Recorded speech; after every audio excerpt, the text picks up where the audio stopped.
आणि काय बोलावं हा ज्याचा त्याचा अधिकार आहे। आम्ही आमच्या सगळ्या लोकांशी चर्चा करतोय। वेगवेगळ्या प्रकारच्या बातम्या आता तुम्हीच लोकांनी बातम्या चालवलेल्या होत्या की राष्ट्रवादीला 3च जागा दिल्या। इतक्या दादांत खोट्या बातम्या दिल्या जातात। तुम्हीच तुमची विश्वासार्हता कमी करता। ज्या चॅनलनी दाखवलं ते माहिती घेत नाही, काही नाही, कुठलाही विपर्यास करतात बातम्यांचा। असं नका करू। वस्तुस्थिती सांगा ना, तो अधिकार तुमचा आहे। तुमचं चौथा स्तंभ म्हणून तुमच्या सगळ्यांच्याकडे बघितलं जातं आणि जरूर त्या गोष्टी लोकांच्या समोर आणल्या गेल्या पाहिजेत। पण काही आयक्यू बातम्या, टेबल न्यूज हे बरोबर नाही। एवढीच आमचं मी तुम्हाला कितीदा मी सांगतोय, मराठी भाषेत सांगतोय की उद्या 28 तारखेला आम्ही त्याच्यामध्ये प्रेस कॉन्फरन्स घेऊ। त्यावेळेस आम्ही ह्याबद्दलचं स्पष्ट चित्र 48 जागांच्या संदर्भातलं महायुतीचं जाहीर करू। नाही हो का, आमच्या अनेक मान्यवर आम्ही एकमेकाला भेटत असतो। काल देखील सुनील तटकरे, दिलीप वळसे पाटील, मी, बाकीचे सगळे आमचे आमदार, बाकीचे सगळे आमचे मंत्री हे काल भेटून गेले। काल भुजबळ साहेब येऊ शकले नाही, त्याच्याऐवजी ते आज येत आहेत। काल बाकीचे सगळे होते परंतु त्यांना काही काम होतं त्याच्यामुळे काल त्यांना येता आलं नाही। परवा दिवशी ते थोडेसे आजारी होते पण काल त्यांनी निरोप पाठवला, मी कालच्या ऐवजी आज येतो। आता आज येणार तर आम्ही भेटणार आहे। दादा, वंचित बहुजन आघाडी राज्यात 1 लाख किलोची भूमिका घेतली आहे। बारामतीमध्ये सुद्धा उमेदवार उभा करू गरज पडलेला। प्रकाश आंबेडकर हे वंचित आघाडीचे एक प्रमुख नेते आहेत। त्यांची आज निश्चितपणे महाराष्ट्रामध्ये ताकद आहे।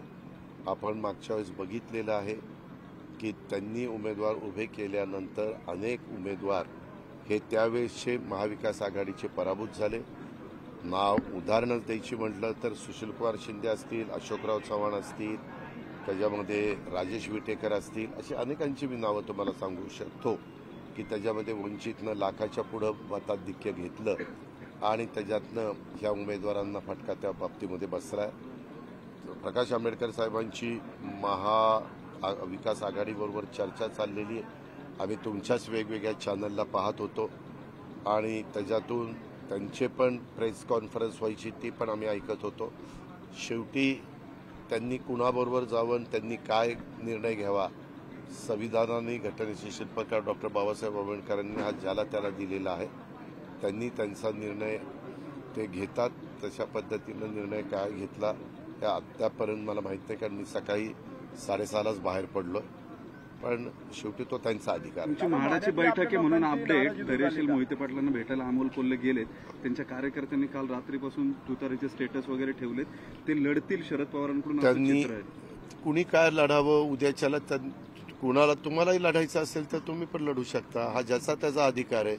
मला दुसऱ्या पक्षाच्या संदर्भातले प्रश्न का विचारता तुम्ही मला माहित नाही। मी माझ्या पक्षाच्या संदर्भातलं उत्तर देऊ शकतो परंतु इतर पक्षाच्या नेतृत्वानी, इतर पक्षाच्या उमेदवार हो पाहणाऱ्यांनी काय करावं हा त्याचा त्याचा अधिकार आहे।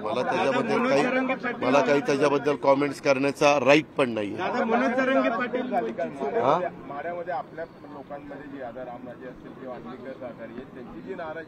आमची चर्चा चाललेली आहे। चर्चा चालून सामोपचाराने मार्ग कसा काढता येईल याबद्दलचा प्रयत्न आम्ही आमच्या स्तरावर करतो।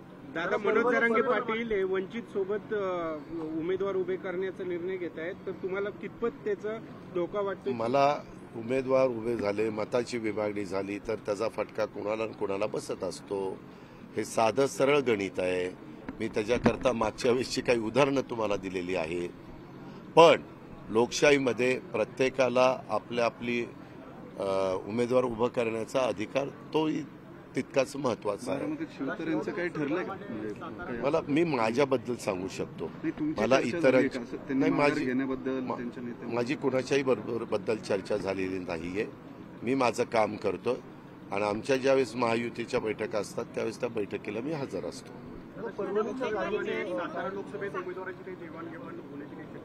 अजून काही उद्या 28 तारखेला त्याबद्दल अतिशय स्वच्छपणे तुम्हाला कळ काढा, जरा 24 तास सगळं सांगेल उद्या। नाही, उद्या तुम्ही जर बाहेर पडला आणि तुमच्या कार्यकर्त्यांनी स्वागत केलं तर त्याला आम्हाला वाईट वाटायचं काय कारण आहे? तो ज्या त्या त्यांच्या कार्यकर्त्यांचा त्यांच्या सहकाऱ्यांचा तो अधिकार आहे.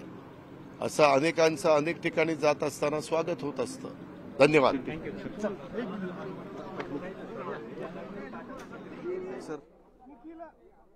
तर वंचितमुळे गेल्या वेळी अनेक जण पराभूत झाले असल्याचं अजित पवार यांनी म्हटलेलं आहे.